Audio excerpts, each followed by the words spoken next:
Well, you know, all it is about the relationship and the relationship about the conversation. So I'm not going to talk too much. Actually, I just like to be engaged with you in a dialogue, in a conversation about what might be of interest to you from the position from where I stand. But maybe just a little bit of background so you know who is in front of you here besides a dark-looking peachy guy.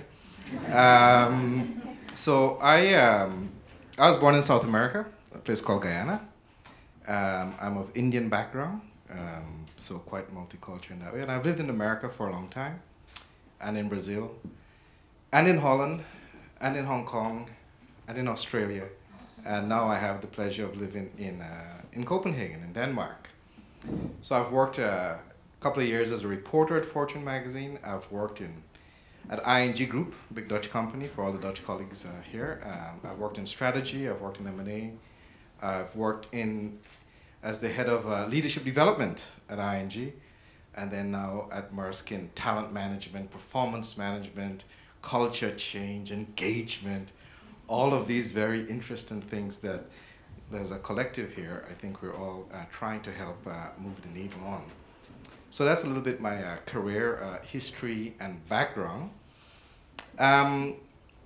So I've been in this field for a long time, and I must say, when I saw this title here, you know, transforming business for good, I remember the first time I heard of OLA, and actually I had stated 15 years ago what my purpose in life was. I had an epiphany, and that was transforming leadership in the world for good. So for me, it was a great sense of personal resonance when I met Brian and the rest of the OLA team. So I feel like I'm amongst friends here. And I remember when I first became introduced to OLA, it was actually through Tex Huning. Some of you know Tex. And I remember a conversation that Tex and I had indeed about this topic, making human organizations for human beings, because that for me is such an important thing, especially now. Because, you know, we all spend so much time in the office at work.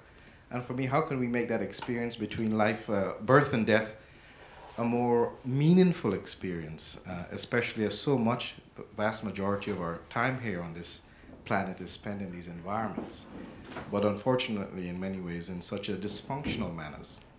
So that's how I began to resonate with OLA, and as I got deeper with it, really began to see the value that it brings that is different from most other approaches, from most other thinking or technology, however you want to call it. And that's why I'm a big fan and a supporter. Actually, I say OLA doesn't have clients or relationship. Actually, you have apostles. And that's a big difference. And I think that is the impact and difference you make to people. I know of actually other organizations that have terrorists. I know many executives, when you talk about them, they cannot wait to tell you what a horrible organization of people there, but you have a different approach with OLA. So this is the big difference in relationship. I just want to highlight that all of you in the room are participating in. And I think, you know, a lot of our education system, formally, from universities, you know, they fall short. There's a gap in our humanity in terms of what is to be human these days. You know, what is this thing to make life a more meaningful and interesting experience? And I think this is where OLA is stepping in, actually in a sacred space. And the work you do is very sacred and not to be underestimated, because that is exactly what it is. I mean, something like self-managed leadership. You know, we are brought up and we never even engage in a dialogue and a discussion in any of that. At least I didn't at the universities I went to. About meaning, about purpose. What am I here for? You know, what are my values? What are my vision? So there's this gap in our whole education system and our adult education system that I think what we're trying to do here is really fulfilling a need, a big need in our humanity today. I mean, we might be bombarded by all sorts of technologies and all sorts of stuff in our mental processes and our entertainment processes, but you know, where is the question about meaning and purpose, which is what this life, I think, is really about. So that is an important need in humanity in what I say, in the unfoldment of humanity that we're trying to step in here to fill. And a reconnection with first ourselves, a reconnection with others, to our organization, to our teams, to our families even, and a connection to our communities and the greater world out there. I mean, I was so privileged this summer to go with Dirk on a journey in Spain and just to be in this amazing nature. And that is what a journey does in a place like that. It's a reconnection and a sense of proportion of what it is to be a human being, alive, now, in the present, in the world. And I think that's where I depart a little bit, or pick up from where Lasse, I think in his introduction, left you with probably a lot of concerns on how he depicted the world. And I think, indeed, there's a lot of stuff, a lot of negative stuff, and a lot of negative buzz out there at the moment. But I think something like the journey helps us to remember something very important. Beyond all of the mess and stuff, there's an incredible, beautiful thing happening that we're also part of. And it reminds me of a Sufi poet, Hafez, who said, the beloved, saying, "When you see and look upon my whole beautiful body, all of creation, can you accept it still in spite of the little pimple I might have?" And for me, that little pimple is all the mess and craziness of our humanity at the moment, because we are part of a bigger story. The story of life, the story of creation. I mean, if we look outside right now, this beautiful season of fall, that we're here at this moment in time to behold. And just the magic of being. So something not to be underestimated. And for me, that is the opportunity that SML, for example, gives. A chance to pause, to bring a new mind onto how we look at ourselves. And I think one of the suggestions, Carl, in your group is, maybe a sort of meditation before you get into SML. I would highly encourage that, because we have to shift the mind a little bit. Our mind is very active, is busy with so much. And when we're stepping into a space, the sacred space, to sort of explore for ourselves, to reflect, about meaning and purpose, we should do that with a different mind, not the mind that we left yesterday at home, at office.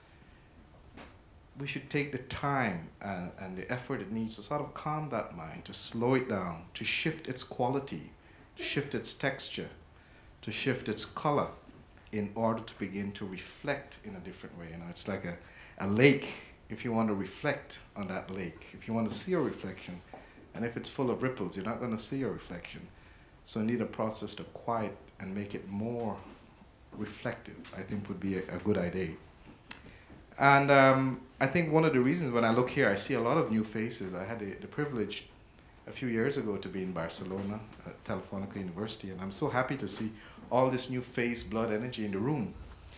It says something. It says that certainly what Ola is about and doing is meeting more and more resonance in the world. And I do think some of you might have heard the term, the VUCA world that we live in. You guys ever heard that VUCA terminology? Anybody can say what VUCA means? Yeah, yeah. Complexity. Ambiguous, indeed. So in a VUCA world, as we know, this is happening. This is where also I think Ola is stepping into. It's really about this presence and about really being focused. It's about getting into your intuitive intelligence, because these are all the skills that we will need further in order to manage better and to really gain the insights that we need to navigate through all this clutter, through all this noise, through all this mess. And I think this is what Ola is doing in terms of equipping people with the skills, with the capability in order to manage this better. So I think as this will begin to catch on more and more and more. So I think, we're certainly at the right point in terms of that wave. So, certainly inner compass will become more important in terms of knowing your centeredness and all of that. So these are some of, say, the things I wanted to share. What makes Ola as an organization and the people, they're different from others, And some of the qualities I found endearing is very important, because I felt like everyone I've dealt with, whether it's been Brian, who's done amazing work for us, whether it's Kim, Kazumaru, Carl, Derek, it's really been amazing. The quality of caring that I felt, these are people who truly are not after just the commercial stuff. They're not just after the contract and the money, but they truly care and they're willing to listen. And they want to make a difference. It's a different quality of first their being who they are and the quality that they bring into the contact and the relationship with me. And obviously the insight and the courage to go deeper, to have a deeper level conversation that might initially feel a bit uncomfortable for some, but we need to go there.